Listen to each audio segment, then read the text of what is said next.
तुलसीदास जी बोले देखो भाई तुम कितना भी लड़ लो हमसे, लेकिन श्रेष्ठ तो राम जी ही हैं। सूरदास जी बोले हाँ राम जी श्रेष्ठ है, मना कब कर रहे हैं, लेकिन गोपाल जी से बढ़िया कोई नहीं है। बोले देखो ये कब तक लड़ाई झगड़ा हमारा चलता रहेगा, आज हम तराजू में तोल के देख लेते हैं, जिसका वजन ज्यादा वो जीत जाएगा। सूरदास जी बोले ठीक है कर लो तुम जैसे करना चाहो। बोले मैं अपने ठाकुर जी को लेकर के, अपने रघुनाथ जी को लेकर के एक पड़ले में बैठूंगा, आप अपने गोपाल जी को लेकर एक पड़ले में बैठना, और दोनों नापेंगे, जिसका वजन ज्यादा, जिसमें बल ज्यादा, उसका पटला नीचे आ जाएगा और वही फिर विजयी माना जाएगा। और एक और शर्त है, यदि रघुनाथ जी जीत गए तो कल से रघुनाथ जी के पद गाने शुरू कर देना सूरदास जी, और यदि तुम्हारे कन्हैया जीत गए तो हम कल से कन्हैया के पद गाने शुरू कर देंगे। दोनों में शर्त लग गई।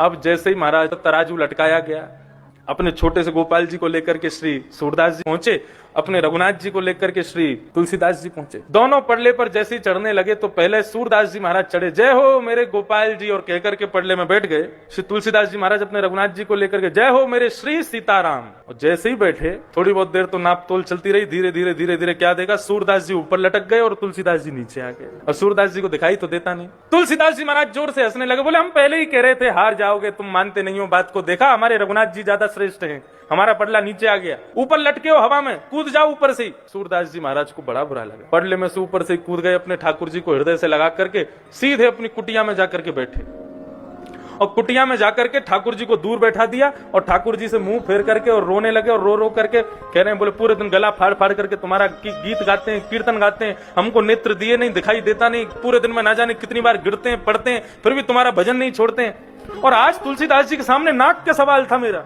पूतना को मारने के लिए 7 दिन के थे, तब जान आ गई आपने। सक्टासुर, अघासुर, बकासुर, धेनुकासुर को 6-6 महीने की उम्र में मार दिया, लेकिन आज एक भक्त की लाज बचानी थी तो जरा से भारी नहीं हो पाया। तो गोपाल जी मूर्ति में थे, सोई अचल हो गए, सचल हो गए, और जाकर के सूरदास जी की गोद में बैठ गए। बोले बाबा, बार बार उनकी ठोड़ी को पकड़े तो सूरदास जी बोले दूर बैठो, मुझसे बात मत करो, तुमसे बात ही नहीं करनी है, तुम ऐसे ही करते हो। विष लगा करके पूतना आई, वो ज्यादा प्रिय थी आपको, लेकिन हम लोग जो बढ़िया बढ़िया पकवान बना करके पवाते हैं, हमसे प्रेम थोड़ी है आपको। सूरदास जी से ठाकुर जी कहने लगे, मेरी बात तो सुनो एक बार। बोले क्या बात है बताओ।